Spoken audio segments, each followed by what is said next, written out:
Hey guys, I'm so sorry. Brooks is not feeling good and it's been really hard to get him to go to sleep. We'll try to be quick so we can get wrapped up before he wakes up again.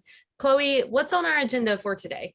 I know last week we kind of touched on the banquet, I think is what we talked about. So what are we thinking for the banquet this week? Let's just do a video. No, not at all. Wouldn't that just be easier than planning something big, than having the school system changing their mind again and having all that work done for nothing? It just feels pointless. We can figure something out.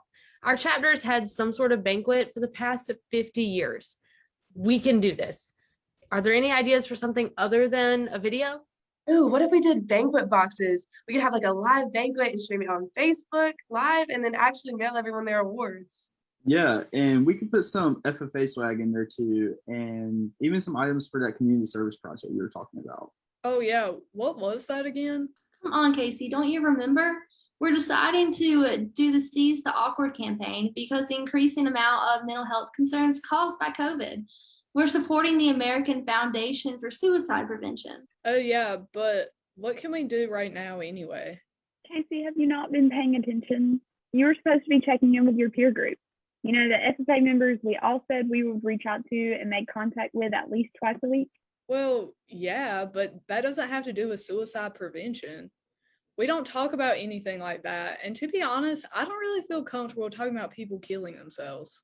Besides, if I bring it up, they're more likely to do it than if I said nothing. A, it's died by suicide, and B, research has shown that the other part of that isn't true. What? Died by suicide, not killed themselves. Dude, those are just different words that mean the exact same thing. Actually, Casey, they aren't. Saying things like committed suicide places the blame on the person who lost their life. Like they're to blame for being hopeless and beyond help. They couldn't see another way to cope with their problems. Asking someone in a tactful way if they are thinking about ending their life gives them a chance to open up and relieve some of the pressure that's built up around what they're experiencing. We're honestly still learning a lot about deaths by suicide, but research has found that depression and other mental illnesses are really those leading factors for suicide. And lots of things can trigger depression too. I know we throw around that term a lot, but a truly depressed person is someone experiencing unimaginable sadness for at least 2 weeks. And lots of things can trigger that sadness. What could possibly make someone sad for more than 2 weeks? Well, Casey, for teens, it's those big things like abuse, long-term bullying, parents getting a divorce, financial hardships, maybe even having a loved one that's been sick for a long time or a death in the family. All of those can trigger that depression. And if teens aren't able to deal with that or process those emotions, that's when it becomes a problem. And small things can have an impact too. Problems with friends, other classmates, changing schools, changes in our bodies, or even, this one really shocked me, but taking on too many activities or having too high expectations are also risks for developing depression in teens.